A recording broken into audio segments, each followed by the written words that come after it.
Hola, ¿qué tal? Muy buenas noches, bienvenidos a Noticias 22. Qué gusto estar con ustedes, iniciar la semana en compañía de Rafael García Villegas. Por allá, hola Laura Regis en la interpretación de lengua de señas mexicana y con toda la información. Algunas cosas, Rafa, acumuladas del fin de semana, otras cosas que vienen. Así es, mi querida Laura Barrera, amigos del auditorio, como siempre, un placer saludarlos.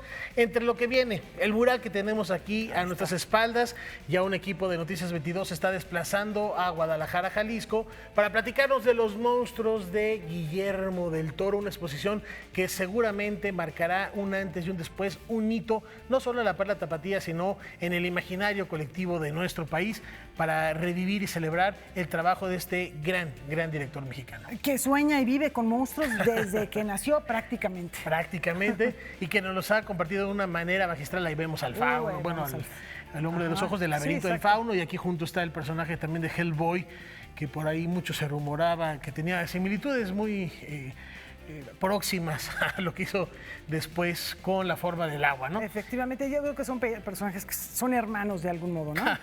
Sí, del mismo papá lo tienen, eso es indiscutible.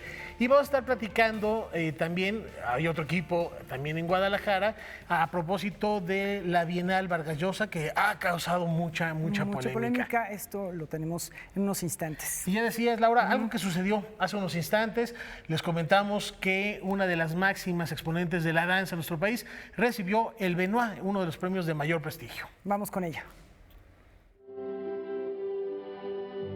Luego de obtener el premio Benoit de la Danse, máximo galardón de este arte otorgado por la Asociación Internacional de la Danza en el Teatro Bolshoi de Moscú, Elisa Carrillo, primera bailarina del Ballet Estatal de Berlín, primera mexicana en obtener el reconocimiento, anunció sus próximas actividades en conferencia de prensa.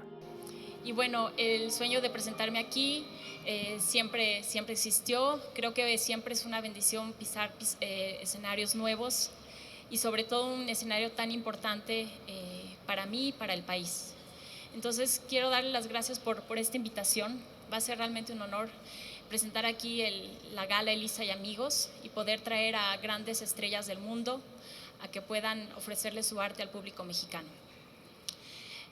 Bueno, quiero decirles también que en esta ocasión el Festival Danzatlán comenzará aquí en el Auditorio Nacional y posteriormente también estaremos en otros lugares y en mi patria chica, el Estado de México, que también les agradezco de todo corazón por todo el apoyo que se da para que esto se lleve a cabo. Este año el festival, como todos los años con la fundación que hemos siempre tratado de promover la danza, la cultura, que ustedes saben que es la meta que tengo, va a presentar como siempre las galas Elisa y Amigos con presencia de 11 compañías internacionales. Vamos a tener actividades académicas, vamos a tener clases magistrales. El Ballet Juvenil de Berlín debutará en el marco de Danzatlán y se podrá disfrutar de la participación de primeros bailarines del Ballet Bolshoi, el Ballet Nacional Noruego, el Ballet Teatro Mikhailovsky, los ballets de la ciudad de Nueva York y Miami, el Ballet de la Ópera Semper, el Ballet Estatal de Berlín y el Ballet del Teatro Mariinsky, entre otros, dentro del programa artístico de Danzatlán, que se llevará a cabo del 2 al 13 de julio en la capital y en el Estado de México. Con información y texto de Salvador Perches Galván, César H. Meléndez, Noticias 22.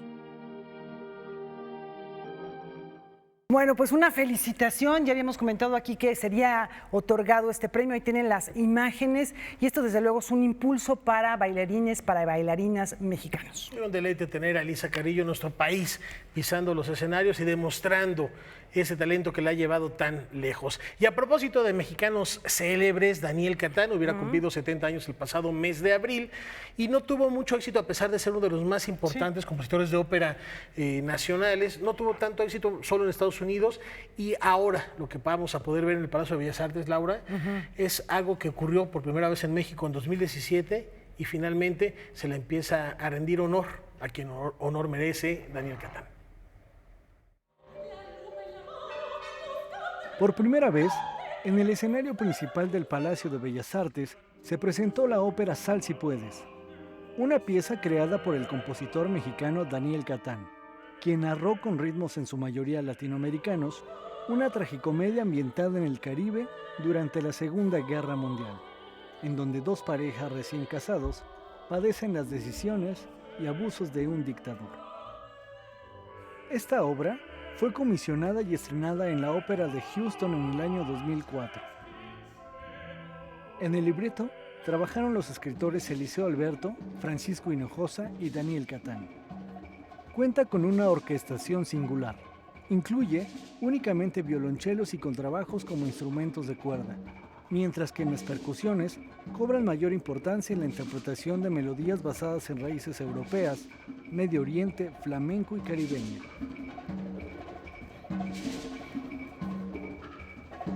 En especial en esta ópera Sal si puedes es una ópera muy rítmica, de un estilo caribeño muy profundo.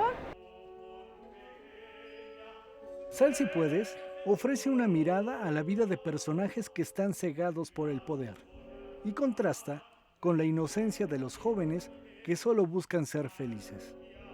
Esta obra es el tercer título de la temporada 2019 de la Compañía Nacional de Ópera, bajo la batuta de Ricardo Jaramillo. Es un homenaje al compositor mexicano Daniel Catán a 70 años de su nacimiento.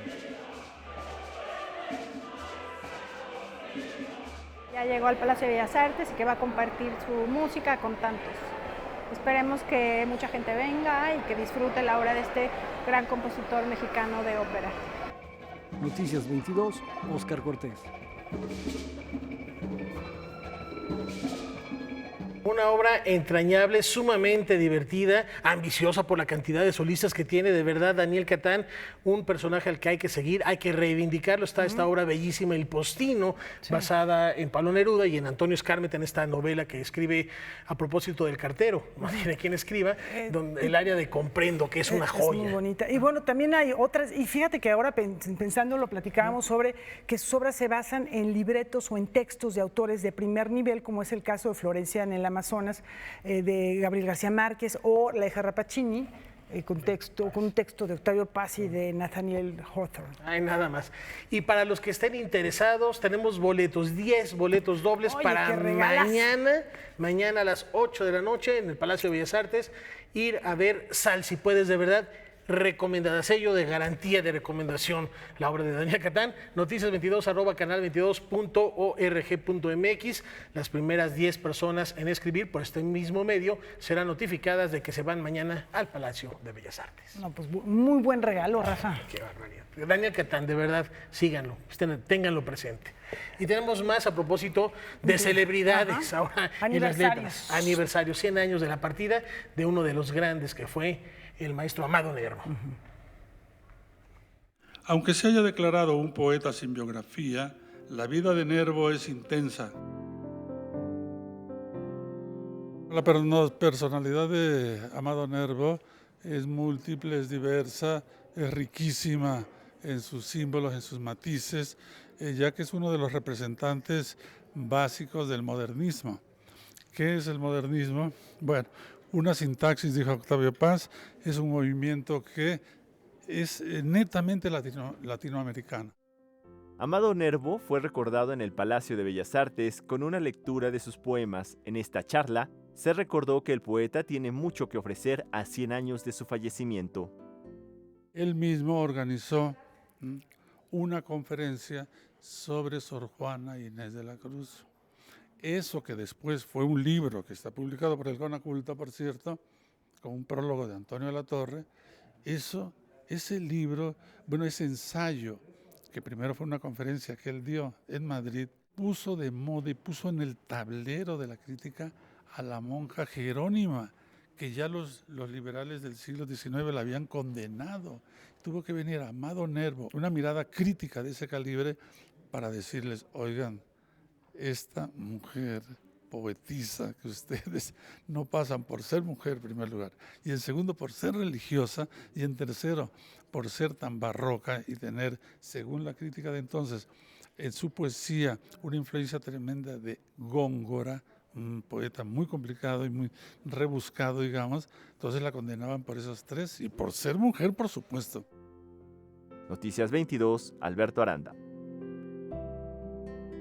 Bueno, está bien que sigan los reconocimientos, los homenajes. Interesante aquí que haya lectura de sus poemas, de sus obras. También hizo periodismo, también hizo crítica. Y algo, yo creo que lo más importante, lo que decía Juan Villoro el viernes que hicimos la transmisión, que transformó el sentimentalismo iberoamericano en América Latina. Bueno, pues la forma de sentir el amor, yo creo que se ha visto muy transformada por la obra de Amado Nervo. ¿Y cómo permea esto otras artes? Ya hablaremos de un concierto el día de mañana que hubo ayer.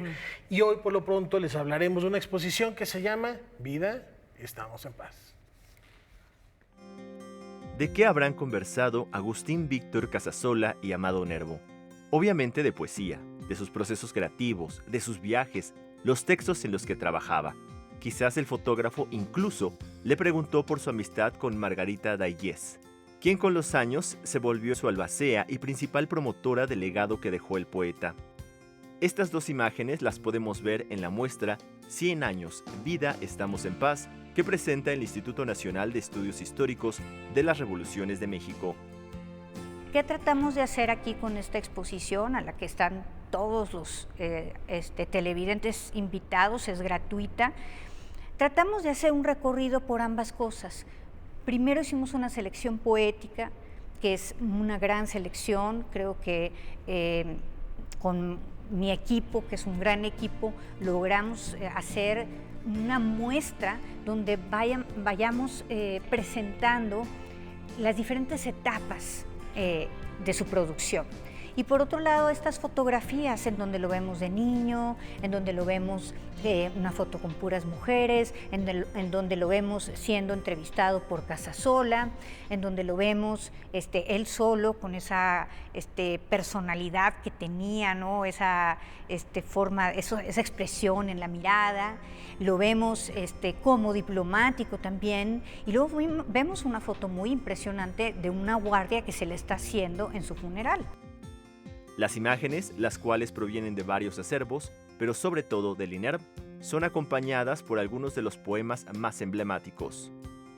Hay un especialista en Amado Nervo, Miguel Durán, y él nos habla de 3 etapas muy importantes en la vida y obra más bien de Amado Nervo.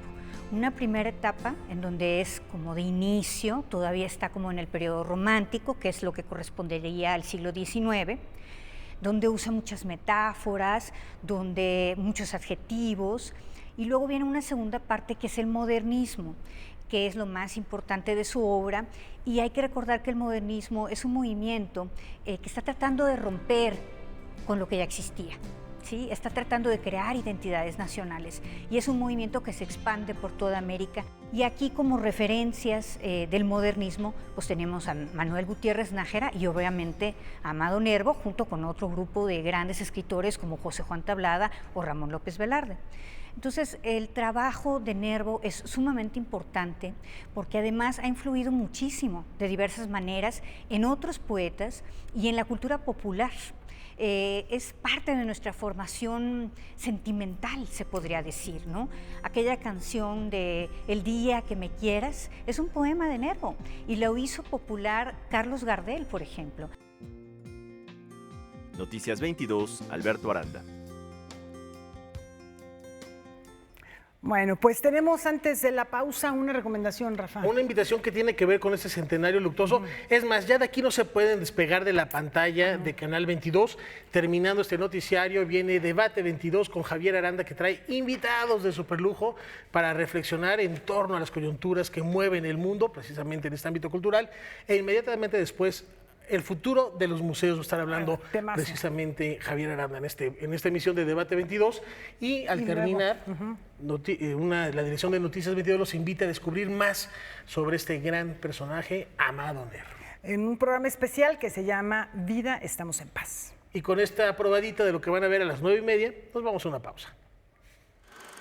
Ahí están mis canciones, ahí están mis poemas. Allá en mis años mozos, adiviné del arte la armonía y el ritmo, caros al Musageta. Y pudiendo ser rico, preferí ser poeta.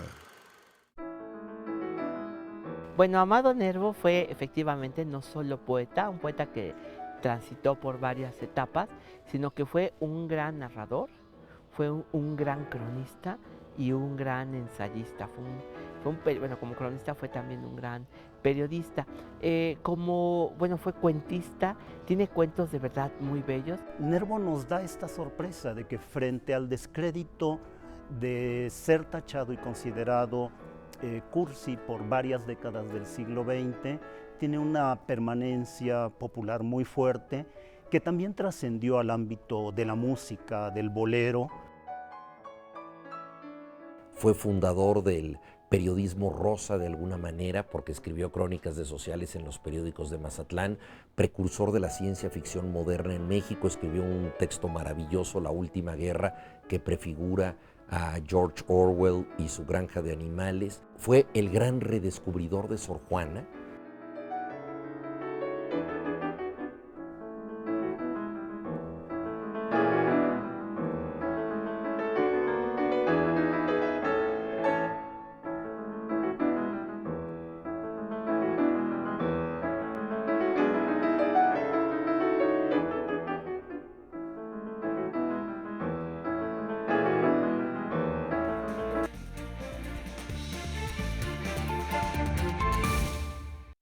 Una edición más de la Bienal de Novela.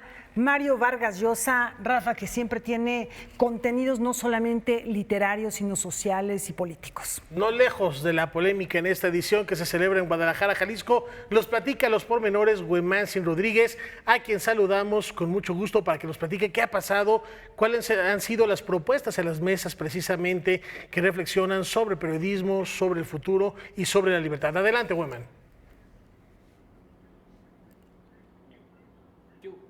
Así es, Laura. Rafael, el equipo de Noticias 22 que se encuentra en este momento en Guadalajara, los saluda con mucho gusto a todos ustedes. Estamos reunidos aquí por muchos motivos que lo mismo unen a Mario Vargas Llosa que a la música, a Guillermo del Toro y a la democracia, pero vamos por partes. Aquí se celebra por primera ocasión en nuestro país la Bienal Mario Vargas Llosa.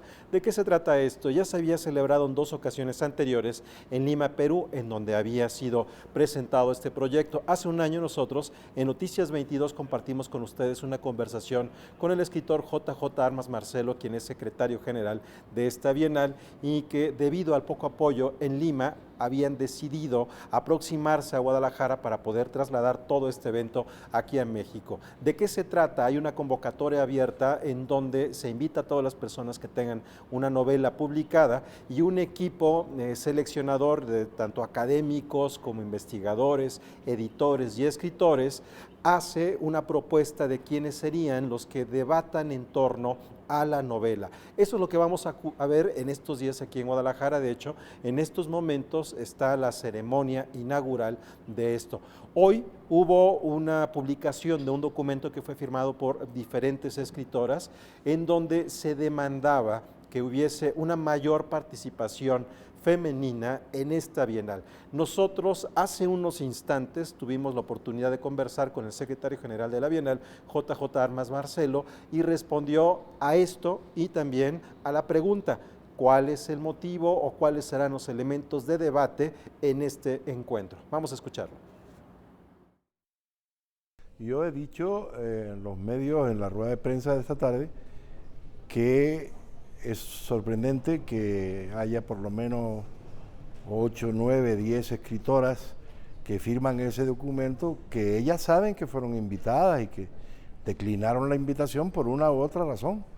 Ahí están en su derecho, pero no en el hecho de decir que hay pocas mujeres. Nosotros teníamos previsto desde el principio llegar a un acuerdo de presencia que acercara el nombre de hombres, de escritores hombres y de escritoras.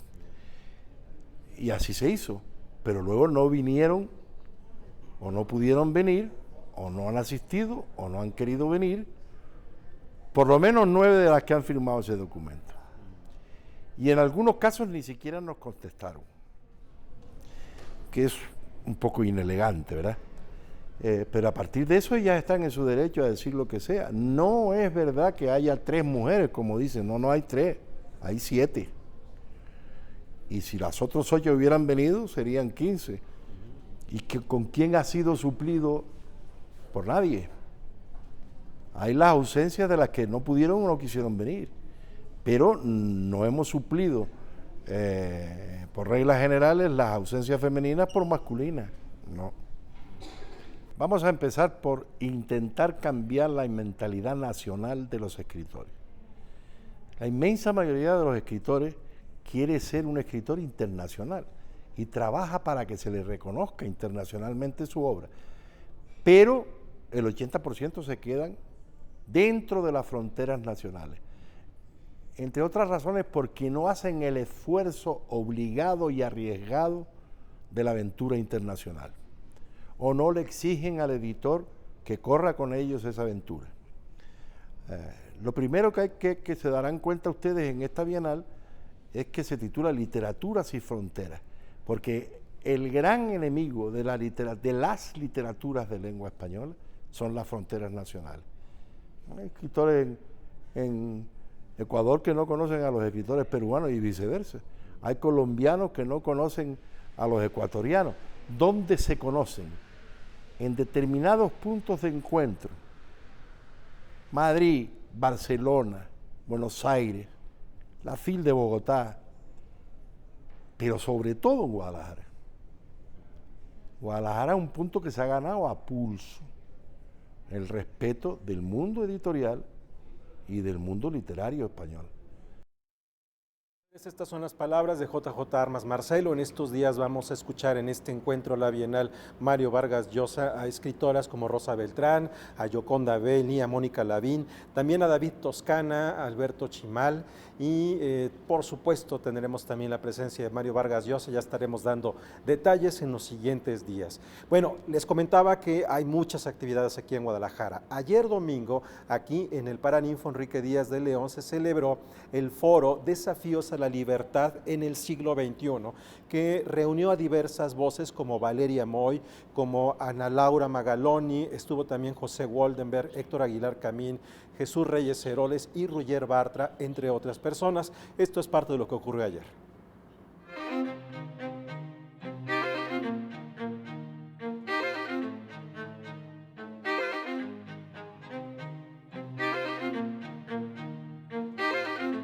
Mario Vargas Llosa, con una sola frase, lapidaria, perfecta, le dio el banderazo a la democracia mexicana.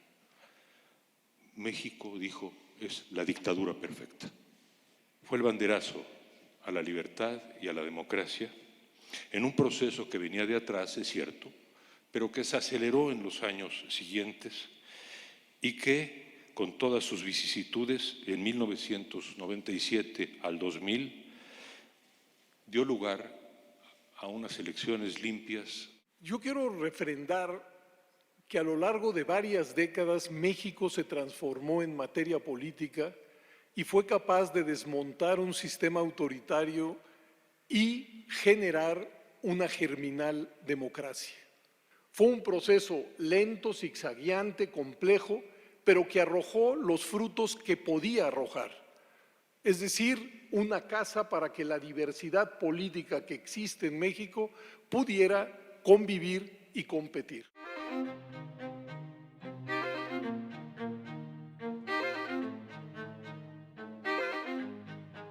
Lo que tenemos que hacer es cada generación dar una nueva batalla por la lucidez, una nueva batalla para tratar de que las ideas que han hecho más prósperos, más estables, menos violentos, más civilizados y más vivibles a los países más avanzados de la Tierra también arraiguen de una vez por todas en América Latina. Yo creo que si reflexionamos sobre la historia política del México del siglo pasado, nos vamos a topar con una paradoja.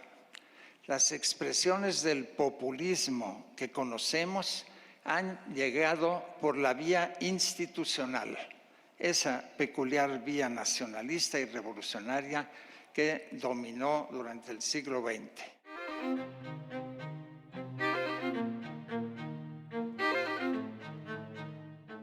El fin de las autoridades, el fin de las jerarquías, es está pasando un poco eso, ¿no? Hablábamos con Álvaro más temprano.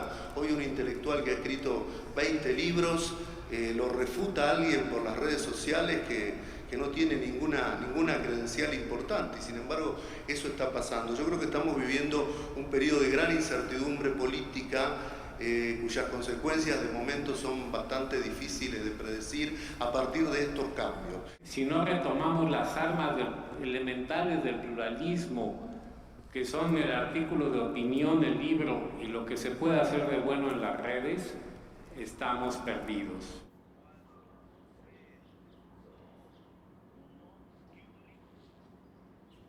Bien, estas son algunas de las imágenes de lo que ocurrió ayer domingo en el Paraninfo Enrique Díaz de León, en eso que fue el foro Desafíos a la Libertad.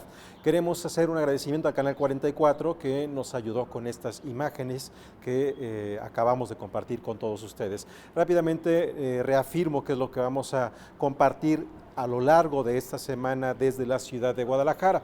Las actividades de la Bienal Mario Vargas Llosa, que terminan el próximo jueves, en donde se dará a conocer el ganador. Hay 5 finalistas que van a debatir sobre diferentes ideas en torno a la novela y a la frontera.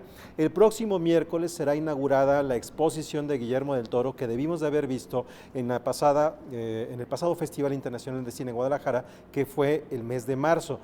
Tuvo algunos problemas para poder llegar todas las piezas y finalmente estará la inauguración el próximo miércoles. Ha recorrido diferentes ciudades del mundo, pero Guillermo del Toro ha asegurado que aquí en Guadalajara será su última visita internacional y todo regresará a ser guardado. Va a estar muy interesante, nosotros tendremos todos los detalles. También está la Feria Internacional de la Música, también daremos cuenta de esto que ocurre aquí en Guadalajara, que comienza también hoy, esta noche. Con esto nos despedimos y nada más presumiendo un poco de que esta transmisión en vivo lo estamos haciendo estrenando Equipo, que es una plataforma digital que nos permite estar en vivo con todos ustedes a través de datos, así que esperemos que no nos traicionen los gremlins digitales en los siguientes días, pero estamos muy contentos de poder hacerlo de esta manera. Regresamos al estudio, Laura, Rafael, con la promesa de encontrarnos el día de mañana nuevamente desde aquí de Guadalajara. Muchas gracias, Woman. Ni los gremios digitales ni los otros nos amenacen. Un fuerte abrazo y ya nos escuchamos mañana. Y por lo pronto, ¿te parece bien, Laura, si de Guadalajara nos vamos a Zacatecas? Efectivamente, vamos a la tierra que vio nacer a los hermanos Coronel. Zacatecas, efectivamente, nos espera con su encuentro literario anual. Karen Rivera, adelante.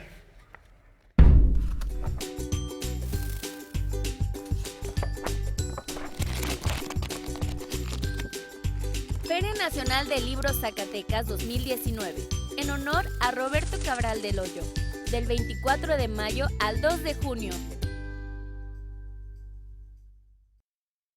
¿Qué tal, amigos de Noticias 22? Los saludo con gusto desde Zacatecas, saludo a mis compañeros en el estudio en la Ciudad de México, y lo que acaban de ver en su pantalla es el Templo de Fátima, un templo que se comenzó a construir en 1950 y que tiene la particular característica de la piedra rosa de cantera zacatecana, además de que tiene un estilo arquitectónico neogótico.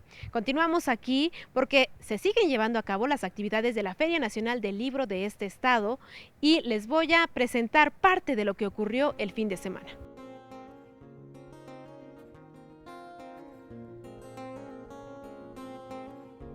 A todos ustedes les damos la bienvenida a una edición más de la Feria Nacional del Libro de Zacatecas, una feria que ha venido evolucionando, una feria que se ha venido redefiniendo. Con la participación de las autoridades representantes de Cultura y Gobierno, inició la Feria Nacional del Libro de Zacatecas en su edición 2019. Más de 100 actividades y la colaboración de 200 creadores darán forma a este encuentro literario que reúne a cerca de 80 editoriales. Con la Plaza de Armas como sede principal, los asistentes podrán tener citas a ciegas con los libros e incluso conocer las editoriales locales del estado, como es el caso de Texere, que desde hace 10 años publica libros académicos y de poesía, novela y cuento. Estamos publicando sobre todo autores zacatecanos, no solo tenemos autores zacatecanos, pero sí hay una vocación también clarísima para mostrar el talento que se está gestando en Zacatecas. Por ejemplo, tenemos novelas de Heraclio Castillo, es un periodista local que además es un gran novelista.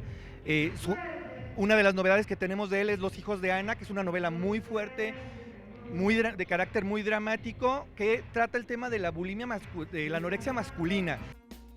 Los libros no serán los únicos protagonistas. La música de artistas como Marcol, Rubén Albarrán y Flor Amargo complementarán esta fiesta de letras, como también lo hará el ciclo de cortometrajes de IMCINE, que proyectará 11 títulos, entre los que se encuentran Los Haces del Corral y Olas del Cielo, un programa que este fin de semana invitó a pequeños y adultos a visitar este encuentro. En sí, esta feria para mí es una gran oportunidad para la gente que apetece de la lectura. Aparte de que, pues, como es una vez al año, nos da oportunidad de poder ahorrar para ahora sí derrochar en esta feria. Uno de los escritores invitados a esta feria fue Elmer Mendoza, quien presentó su novela No todos los besos son iguales y que parte de la historia clásica La Bella Durmiente para presentarnos a la mujer contemporánea, empoderada y exitosa. Vamos a escuchar.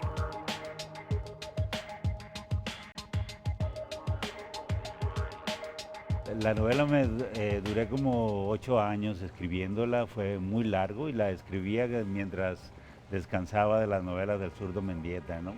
Y entonces nunca me funcionaba porque lo primero que decidí es que no tenía que hacer una novela de una princesita, pero digamos poco a poco fue ganando el perfil de la mujer contemporánea, sobre todo de la mujer joven, que es una mujer muy empoderada, que es una mujer con otros planes, digamos, unos planes muy distintos a los de los padres, a los de la época incluso. Las actividades de la Feria Nacional del Libro Zacatecas continuarán hasta el domingo 2 de junio y aún se espera la presencia de escritores como Beatriz Rivas y Ethel Krause. Nosotros vamos a cambiar de tema porque tuvimos la oportunidad de visitar el Museo de Arte Abstracto Manuel Felgueres, un recinto que originalmente fue un seminario en el siglo XIX, después una penitenciaría y ahora resguarda obras de más de 100 artistas mexicanos y extranjeros. Vamos a recorrerlo.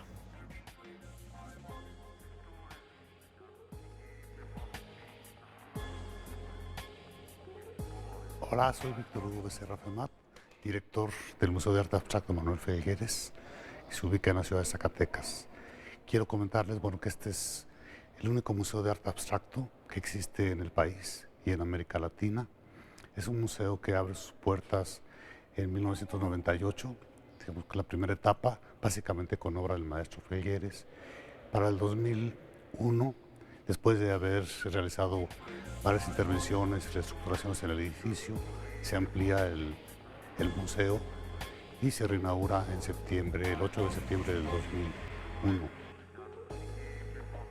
Bueno, ahora nos encontramos en la parte de los niveles, en donde se exhibe la colección antológica del maestro Manuel Felgueres, pinturas que datan de finales de los 50 hasta las pinturas del 2000-2011.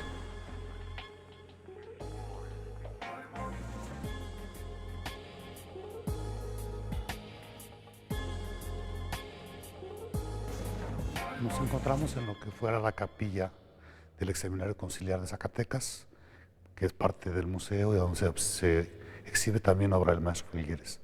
Aquí es interesante destacar el retablo mural que está a mis espaldas, conocido como retablo de los mártires, retablo que el maestro Felgueres realizó ex profeso para este espacio en el 2001. Bueno, finalmente yo quiero a todo el público televidente Canal 22, invitarlos para que visiten Zacatecas, especialmente este museo, que realmente es un ícono del arte abstracto mexicano. Impresionantes los cuadros monumentales que por supuesto nos invitan a visitar este recinto. Yo me despido y los espero mañana con un bloque dedicado a Zacatecas como Patrimonio Cultural de la Humanidad. Hasta la próxima.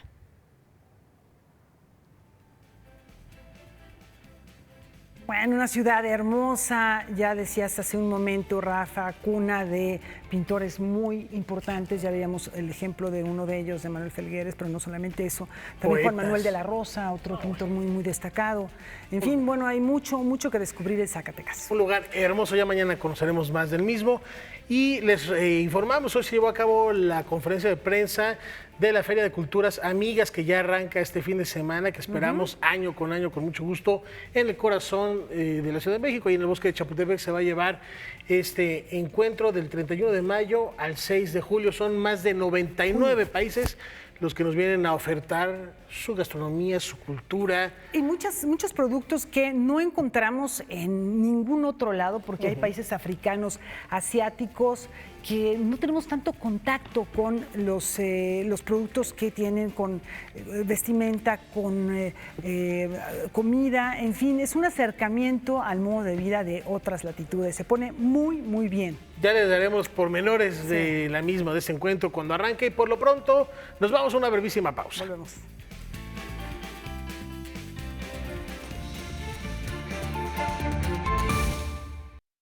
Lo prometido es deuda. Luego de un intenso fin de semana en la ciudad de la eterna primavera, Julio López nos habla de los ganadores de la 11ª edición de Cinema Planeta. Cinema Planeta se ha convertido en un bastión de resistencia ante la dura realidad de violencia y crimen que se viven en Cuernavaca y diferentes sitios del estado de Morelos. Los filmes ganadores reflejan su espíritu de lucha, activismo y voluntad de cambio. Es cierto que se redujo el número de invitados por la falta de presupuesto, pero la calidad de las películas es innegable.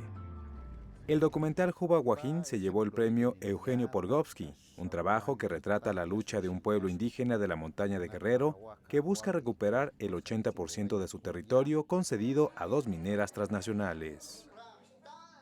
Para mí ha sido una luz de esperanza de que sí se puede, a pesar de muchos obstáculos que se tienen que enfrentar, pues sí se puede, y una comunidad sí puede defender su territorio y sí puede ganar por la vía legal y pacífica, y si hay como fuerza organizativa interna, y también pues el uso de una estrategia jurídica y también de una estrategia de visibilidad, se puede. Entonces pues sí, con esperanza en el corazón recibimos este premio. El premio al mejor documental internacional se lo llevó Flota Fantasma, que muestra cómo un grupo de activistas arriesgan sus vidas para denunciar una forma de esclavitud. En remotas islas de Indonesia, decenas de pescadores son embarcados y obligados a trabajar. La labor de estos defensores de los derechos humanos no solo se limita a denunciar, sino a ayudar a estos hombres a recuperar su libertad. Quieren provocar, porque al rato nos van a venir a golpear y van a decir... El premio Cuenca fue otorgado al documental Guerrero, un duro retrato sobre las cicatrices que ha dejado la violencia en este estado. Decenas de personas han tomado la iniciativa. Con picos y palas recorren las montañas de Guerrero en busca de fosas clandestinas con la esperanza de encontrar a sus familiares y por lo menos darles digna sepultura. No se nos olvide que el cine es el mejor espejo social que hay y que tampoco se nos olvide que tierra y libertad. Este año el premio del público cambia de nombre por Tierra y Libertad en homenaje a Emiliano Zapata. Fue concedido a la película Patrimonio, que retrata cómo la comunidad de Todos los Santos, Baja California, se une contra un desarrollo hotelero que amenaza con terminar su forma de vida y el ecosistema del que todos dependen. Eso me encanta, esta idea, más que todo. Y les va a encantar los pescadores también. Saber que son, pues, tienen la recognición de ser rebeldes, ¿no? Y de ser valientes, más que todo, en frente de este mega desarrollo multinacional. Gente humilde sí tienen poder, y así van a ser muy, muy felices. Finalmente, el premio juvenil fue otorgado a Bienvenido a Sodoma por su narrativa cautivante, la cual nos presenta un mundo cuyos problemas son producto de nuestro irresponsable consumismo. Nos emociona muchísimo y agradezco de verdad que hayan escogido esta película, que es impactante y en donde todos tenemos que ver, ¿no? El darnos cuenta que en el ambiente nosotros, el cuidado del medio ambiente depende de todos nosotros, y que hay tanto que podemos hacer, y sobre todo, para poder hacer algo, primero hay que enterarnos. Cinema Planeta ya está en Cuautla, y lo mejor de su programación se proyectará los 2 primeros fines de semana de junio en la Cineteca Nacional. Noticias 22, Julio López. Bueno, seguimos hablando de cine en otro ámbito donde pues también se puso muy intenso, porque en esta ocasión el Festival Internacional de Cine de Cannes, allá en Francia, en la Costa Azul, estuvo muy concentrado en los directores de las películas y en temas de carácter social en diferentes países. Van a ver por qué. Nos tiene toda la información María Luz Moraleda de Deutsche Welle. María Luz, adelante. Platícanos cómo estuvo esta edición del Festival de Cannes Cannes que no tuvo nada de aburrido. Buenas noches, ¿qué tal amigos de Canal 22? Un gusto saludarles. Así es, era una de las favoritas por la crítica y finalmente Parásito del coreano Bong Joon-ho se ha convertido en la primera película de Corea del Sur en obtener el máximo galardón. El título es una irónica referencia a la historia de una familia que malvive en un subsuelo sin apenas dinero para comer y cuyos hijos se acaban haciendo amigos de la familia rica para la que trabajan. Una comedia negra sobre la injusticia social que termina en tragedia griega. Por su parte, el director del festival, González Iñárritu, destacó que la mayoría de las películas que recibieron los premios tratan sobre la justicia social. Ya decíamos que tienen un carácter, por ejemplo, la migración está presente. ¿Qué otras películas fueron premiadas, María Luz, con las favoritas a la Palma de Oro era la española Dolor y Gloria, una película autobiográfica de Pedro Almodóvar protagonizada por Antonio Banderas, que se llevó el premio a Mejor Interpretación Masculina. A Almodóvar se le volvió a escapar esa Palma de Oro por sexta vez. La directora Mati Diop se convirtió en la primera mujer negra en ser premiada con el Gran Premio del Jurado por Atlantic. Brasil dio la sorpresa con Bacurau, que recibió el premio del jurado, compartido eso sí con la francesa Los Miserables. Los directores de la cinta brasileña contaron además que su película es un mensaje de resistencia frente al gobierno de Jair Bolsonaro. Y en cuanto a otras películas latinoamericanas galardonadas, el guatemalteco César Díaz se llevó el premio Cámara de Oro a la mejor ópera prima por Nuestras Madres. Por su parte, el chileno Patricio Guzmán ganó el Ojo de Oro al mejor documental por La Cordillera de los Sueños. Y platícanos de otras estrellas, de otras figuras que pasaron este año por el certamen. A sus 72 años, tanto Sylvester Stallone desfiló por la alfombra roja para presentar la 5ª edición de Rambo, nada más y nada menos, y la misma edad la comparte Elton John, quien acudió feliz al estreno de un biopic sobre sí mismo titulado Rocketman.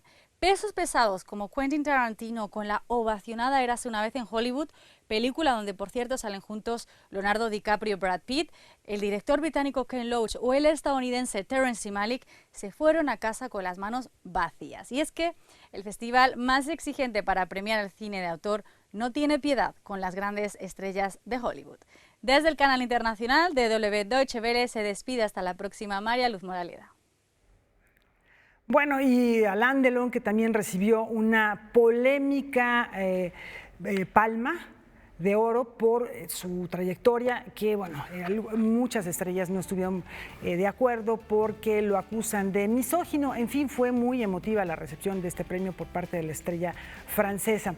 Pues muchas gracias a María Luz Moraleda, a Deutsche Welle por esta participación. Vamos a una pausa.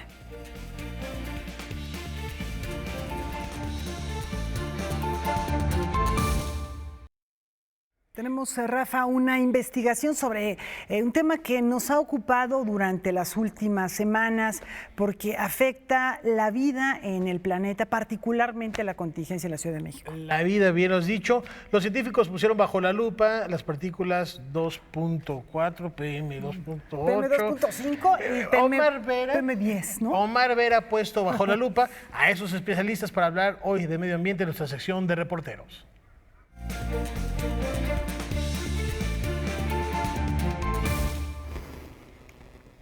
Pues sí, buenas noches, Laura, Rafael, gracias por la invitación.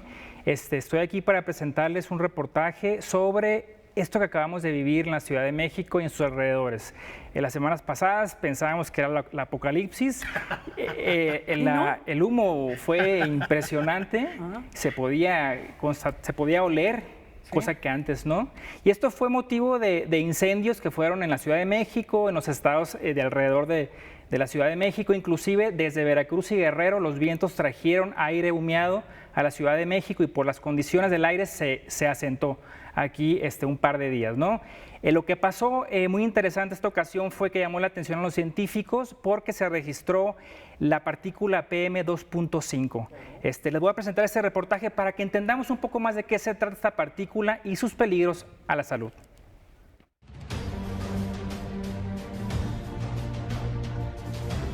No percibimos que esto pueda ser un riesgo, aprendemos a vivir con él. Podemos a lo mejor asomarnos a la ventana y decir si está muy contaminado, pero no pasa más. tras la creciente contingencia, se midió por primera vez en la Ciudad de México la presencia de las partículas conocidas como PM2.5, pequeñísimos residuos de diversos contaminantes que se encuentran dispersos en el aire y que debido a su tamaño pueden incrustarse en los pulmones. Contaminantes provocados por el uso excesivo de los automóviles, los residuos de fábricas, el humo emitido por los fumadores de tabaco y la basura que se genera diariamente del consumo de diversos productos, así como de los incendios forestales y la combustión de materia orgánica.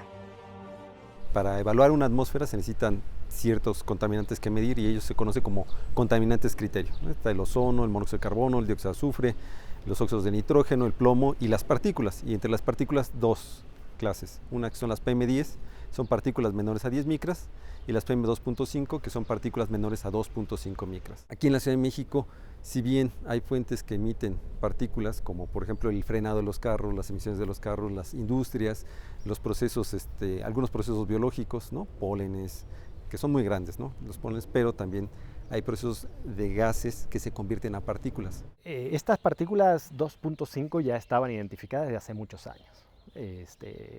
Y hay mucha literatura científica que desde los años 90 pues bueno, viene alertando de la gravedad o del impacto negativo que tienen estas partículas en la salud pública, principalmente porque tienen la capacidad de penetrar hasta lo más profundo de los pulmones, generando pues bueno, realmente muchas afectaciones, principalmente respiratorias, ¿no? Lo que no sucedía hasta ahora era utilizar a las partículas, al material particulado 2.5 como un criterio para establecer cómo es la calidad del aire en las ciudades. Yo creo que una de las cosas positivas que nos deja esta doble contingencia o estos días de muy mala calidad del aire en la Ciudad de México es que tanto autoridades como sociedad, ciudadanía, tomaron conciencia de la gravedad de este material particulado. A largo plazo, respirar estas sustancias es más peligroso de lo que parece. Simples síntomas como ojos llorosos, nariz congestionada y pesadez en el pecho pueden desarrollarse en cardiopatías, infecciones de la garganta, infartos cerebrales, infecciones respiratorias agudas, enfermedades pulmonares obstructivas y cáncer pulmonar. Sí se sabe, sí, a nivel de científico, que las menores de 2.5 micras son más peligrosas. ¿Por qué? Porque las grandes se quedan obviamente en las vellosidades de la nariz o bien se circulan por el moco, o sea, el moco las mueve. Pero las que son más chiquitas entran hasta el árbol respiratorio, bajan hasta los pulmones, llegan a los alvéolos y ahí en los alvéolos pueden pasar al sistema circulatorio. Y del sistema circulatorio obviamente se van a todos lados. O sea, los ciudadanos permanentemente estamos expuestos a estos contaminantes que nos producen problemas respiratorios, problemas cardiovasculares, problemas a lo mejor, como le digo, neurológicos. Entonces, esto es una llamada para que verdaderamente la ciudadanía exija que se establezcan unas normatividades mucho más severas, mucho más estrictas.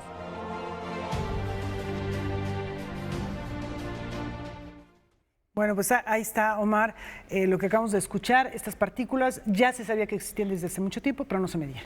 Exactamente, no servían para monitorear y para que se declarara una contingencia, ¿no? Por eso fue la tardanza del gobierno de la ciudad en declarar la contingencia, a pesar de que era muy evidente, ¿no? Pero aquí bien lo señalas, no solo son los automotores, igual los vehículos son los que menos de estas partículas se están produciendo, pero es importante también medirlo porque ya se registraron muertes, Omar. Exactamente, la especialista en salud ambiental nos dice que las muertes, cuando hay picos de contaminación, sube muchísimo el índice de muerte y es porque esta contaminación dispara enfermedades que tal vez ya están ahí y puede provocar que lleguen hasta la muerte. Veamos la segunda parte, que son las recomendaciones de qué podemos hacer.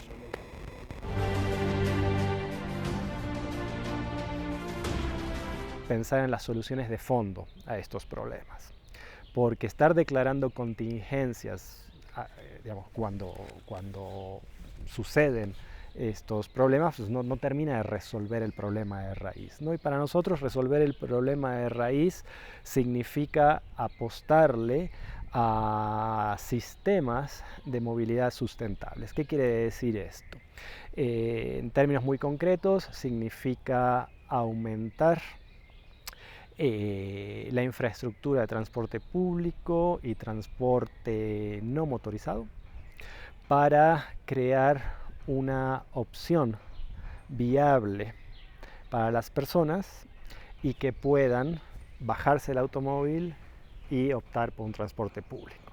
También podemos contribuir nosotros a la medida que nuestros equipos de combustión en casa, por ejemplo los calentadores de gas, desde que se compran hasta que se desechan, nunca se les da mantenimiento o pocas veces se les da mantenimiento y entonces no queman lo suficientemente bien o están con mucho hollín y queman más de lo que deberían de quemar y desafortunadamente lo emiten a las horas antes de que salga el sol y eso contribuye a que se generen partículas, pero también que se contribuye a la generación de ozono. Sí, es muy importante que pues todos los sectores participemos, ¿no? O sea, tenemos que tener la información, tenemos ya la información de las redes de monitoreo que nos dan la calidad del aire, eso es excelente, pero tenemos que tener sistemas de salud que podamos en un momento dado tener toda la información para que esto se dé cotidianamente, no necesariamente que se tenga que hacer investigación. O sea, que hayan evaluaciones de salud ambiental permanentes. Podemos tener mortalidad importante, ¿sí? Y no es que uno quiera alarmar a la ciudadanía, pero efectivamente, o sea, la Organización Mundial de la Salud dice que la norma para PM10, partícula de 10 micras, son 20 microgramos por metro cúbico. Y en algunas ocasiones, en 1 de enero, hemos llegado a tener 1.700. Otro de los aspectos es vivir cerca de donde se trabaja, ¿no? El poder aprovechar los medios de transporte público. Desafortunadamente, la mancha urbana ha crecido y la gente se tiene que desplazar en promedio en los últimos 10 años 1 kilómetro más y alrededor hay 20 millones de viajes al día. Entonces, 20 millones de kilómetros más, ¿cuánto representa eso en energía? De acuerdo con la investigadora de la UNAM, Ana Rosa Morales, al año se estiman 21,000 muertes relacionadas con la contaminación del aire. Greenpeace y la Red por los Derechos de la Infancia en México recientemente denunciaron que en México, solo en 2016, se registraron 1.680 muertes de menores de 5 años por asma o infección respiratoria aguda, vinculados a la contaminación atmosférica.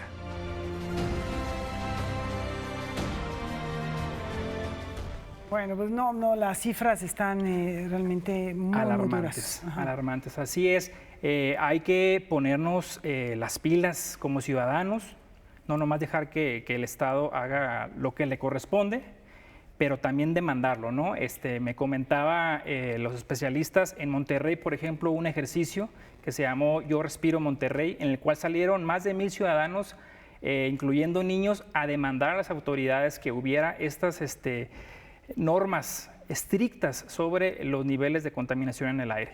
Por ejemplo, en Londres, en 1952, hubo una muy conocida contingencia que se llenó de humo toda la ciudad. A partir de entonces, la ciudad de Londres apostó todo a limpiar el aire y el día de hoy no tienen problemas de contaminación. Se puede hacer. Es un sistema de transporte óptimo, además, el que tienen ahí en cuanto a horarios, en cuanto a regulación. Hablas de exigir que se regule el transporte público en México con lupa. También es necesario para que entonces sí nos subamos con seguridad, con confianza y conscientes de que ese vehículo en el que vamos y compartiendo no esté contaminando. Exacto, el transporte, la industria y en casa también ser cuidadosos con los aparatos eléctricos. ¿Cuánto los usamos? El boiler, el boiler, que es algo que no se ha divulgado mucho. No se divulga mucho y es lo que más contamina en los aparatos del hogar. Pues ahí está la reflexión muy importante. Muchas gracias, Omar, por traerlo a cuento. Y será seguramente algo que le tendremos que dar seguimiento, porque esto no ha acabado y sí pasa. Hoy, con esta información que nos trae Omar Vera, nos damos cuenta que el coche no pasa nada. Sí está pasando, sí pasa. Y nos afecta a todos. Sí está la vida en juego. El humo del cigarro, ¿no? Que también se mencionó con mucha claridad, ya se sabe, pues no lo hagamos. Es lamentable, manteniendo toda proporción, que se meten 10,000 metros a profundidad del mar y encuentran plástico. O sea, caray, ¿qué está pasando con esta humanidad que no tiene un ápice de respeto por la vida? Gracias, Omar. Gracias a ustedes y por nuestra salud, la salud de nuestros hijos, hay que poner el ojo en esta situación para arreglarla. Ahí está la reflexión y nos vamos con temas. Con algo amable, ¿no? Mucho más amable. El violinista del diablo, Niccolo Paganini, lo recordamos a este celebérrimo que también, además de compositor, era intérprete del violín. Falleció un 27 de mayo de 1840. Disfrútenlo, muy buenas noches.